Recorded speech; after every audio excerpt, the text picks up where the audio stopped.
عظمت خود را دریابید. کتابی از وین دایر، ترجمه محمد رضا آل یاسین. راز بقای سلول ها. بدن انسان از قوانینی اطاعت می کند که هنوز بسیاری از آنها بر ما مجهول و در زیر نقاب الهام و پیچیدگی شگفت‌انگیزش باقی مانده است. هر سلول ساختمان بسیار پیچیده‌ای دارد. دانشمندان به دنبال تحقیق و بررسی فراوان به این نتیجه رسیدند که هر سلول دارای دو نوع انرژی است.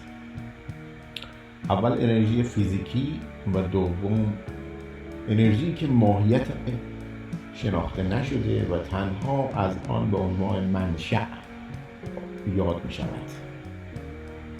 این انرژی همان عشق، خرد، مشارکت و هماهنگی لایتناهی است که در نهفته ترین هسته زندگی ما نهفته است و همین انرژی است که ضربان قلب کودک را حدود 8 هفته پس از عمل لقاح در رحم مادر به تپش در می‌آورد. قلب موجودی که حتی هنوز شکل نگرفته است. بدن انسان مجموعه‌ای از بی‌نهایت و به مثابه اجتماع عظیمی از موجودات زنده است که در آن میلیون‌ها سلول و باکتری در چشم و گوش و سایر اندام‌ها به کار مشغولند. چه عاملی موجب می شود که این اجتماع فشرده به گونه یک موجود واحد عمل کند؟ یا چرا بینی شما نمی افتد و دستانتان همیشه آویزان است؟ آنچه موجب می شود که سلول های بدن همواره به دوستی به کار خود ادامه دهند و سلامتی را برای شما به ارمغان بیاورند، هماهنگی، مشارکت و توافق است. یک سلول بدن مانند سایر سلول ها از پروتون، نوترون و الکترون تشکیل شده است.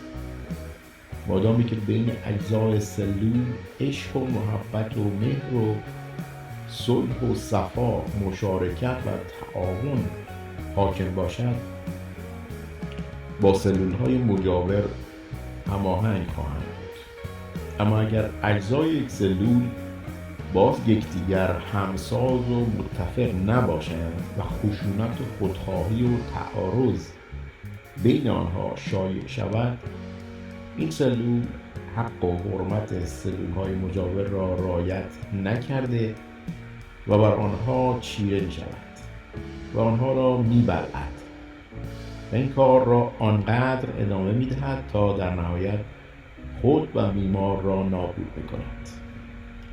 به بیانی دیگر، تومورهای سرطانی خواه بدخیم و خواه خوشخیم چیزی جز یک ناهماهنگی و هرج و مرج درونی سلولی نیست. این سلول‌ها نامتعادل با غلبه بر سایر سلول‌ها مواد سمی را وارد خون می‌کنند و در نتیجه به از بین رفتن یک عضو اصلی یا تحت فشار قرار دادن اعصاب می‌انجامد. من مدت‌ها در انستیتوی سرطان شناسی سیمپتون، تگزاس مشغول تحقیق و بررسی بودم. من یعنی منظور دکتر وین دایر. و پس از پایان تحقیقاتم به این نتیجه رسیدم که هرگاه یک بیمار سرطانی با استفاده از قوه تخیل خود را عضوی از جامعه بشری احساس کند و از صمیم قلب برای هم نوعان خود سلامت و سعادت بخواهد، یاخته های بدن او نسبت به این اندیشه مهرآمیز واکنش نشان خواهد داد و تغییرات به وجود آمده در اجزای مولکول ها بر تومورهای سرطانی غلبه می کند و بهبودی از راه میرسد.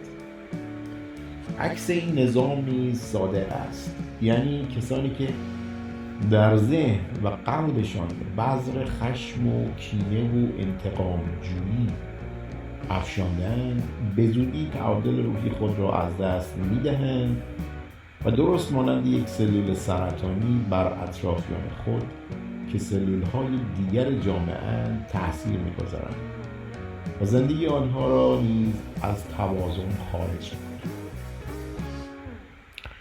کره زمین هم در میان سایر سیارات منزله یک سلول است.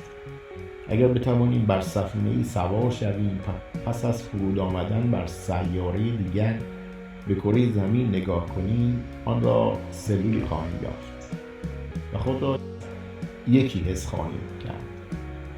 هر زمان که در این سلول انبارها از سلاح‌های نظامی انباشته شود و کشتار و جنایت دست جمعی سراسر جامعه را فرا گیرد و نفرت و بغض و حسد و بی‌عدالتی بر اذهان توده مردم آشیان کند، این سلول از تعادل خارج خواهد شد و تمام سلول‌ها از خرد و کلان را تحت تاثیر قرار خواهد داد و به نابودی خواهد کشاند.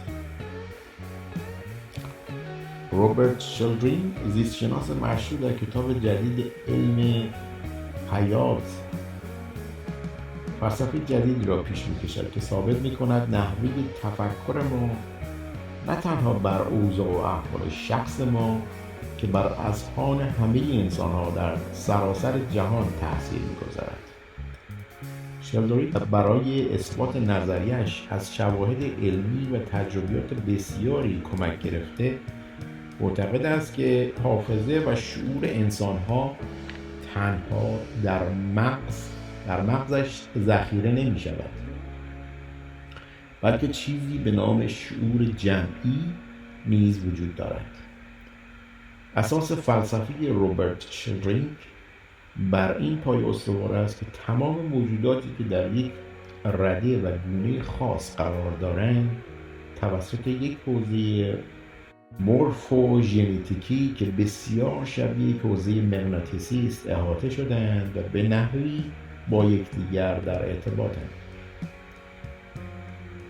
کن کایز در کتابی تحت عنوان 100 میمون بر اساس این فلسفه تجربه شگفت‌انگیز زیر را نقل می‌کند. در جزیره دورافتاده در ژاپن تعدادی میمون را از گونه خاصی رها کردند و مقدار سیب زمینی در گوشه از ساحل قرار دادند و آن را با خاک آلودند و سپس منتظر شدند تا ببینند این جانوران چه واکنشی نشان می‌دهند. در ابتدا چون غذای دیگری در اختیار میمون‌ها بود هیچ توجهی به این سیب زمینی‌ها نشان ندادند تا اینکه روزی یکی از آن به سیب زمینی‌ها نزدیک شد و پس از آنکه آن را با شیوه خاصی شست و با روش مخصوصی شروع به خوردن آن کرد. پس از مدتی هنگامی که تعداد قابل ملاحظه‌ای از این میمون‌ها حدود 100 میمون را این کار را یاد گرفتند، مشاهده شد که در جزیره حدود 300 مایل دورتر میمون‌هایی که از همان گونه بودند با اینکه هیچ گونه تماس ظاهری با گروه اول نداشتند به طرف سیب زمینی‌ها حرکت کردند و به این ترتیب با اینکه هیچ گونه تماس ظاهری با گروه اول نداشتند به طرف سیب زمینی‌ها تا آن زمان به آن بی‌اعتنا بودند رفتند و به همان شیوه مشغول تناول شدند. اگر قرار باشد اعضای گونه خاصی از حیوانات با هم به طریقی در ارتباط باشند، مسلماً انسان‌ها هم به وسیله همین نیرو با هم در ارتباط هستند. با این منطق اگر گره بر ابروان آورید و افکار سیاه و مسموم به ذهن خود راه دهید، تنها خود را نیازرده اید بلکه شخصی را در آن طرف دنیا نیز پریشان کرده اید. کتاب 100 میمون درباره احتمال جنگ اتمی در آینده هشدار می‌دهد و می‌گوید اگر تعداد قابل ملاحظه‌ای از مردم معتقد شوند که جنگ هسته‌ای در آینده نه چندان دور گریبانگر بشر می‌شود، این اندیشه به سرعت در اذهان سایر مردم نیز اشاعه خواهد داشت و به طور حتم جامعه عمل به خود می‌پوشاند. اگر زندگی کودکان و نسل‌های آینده برای شما اهمیت دارد، چه کاری مهمتر و حیاتی تر از این است که این اطمینان را به وجود آوریم که جهان آینده قابل سکونت خواهد بود؟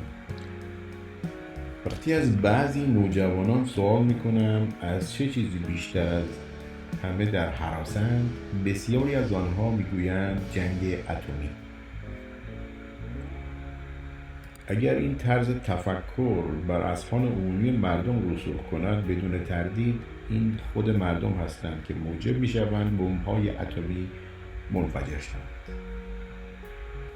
متاسفانه ساخت انواع و اقسام موشک‌های حاکی از آن است که این ایده در بسیاری از اذهان مستقر شده است. ویکتور هوگو میگوید عقیده‌ای که بر اذهان طولی مردم جا گیرد، زمان ابرازش فرا برسد چنان نیرومند است که حتی اگر تمام ارتش‌های جهان متفق شوند، یارای مقابله با آن را ندارد. حال که می‌دانیم تفکر اشتراکی چنین نیروی عظیمی دارد، چرا آن را در جهت مقاصد مثبت و سازنده به کار نگیریم؟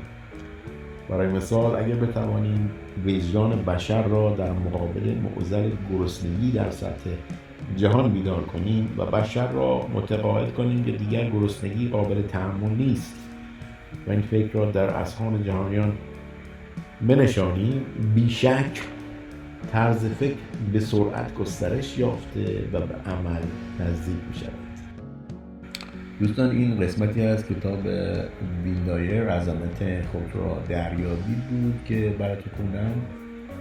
اگر که دوست داشتید لایک کنید تا قسمت های بعدی رو هم ادامه بدید. مرسی، خدا نگهدار.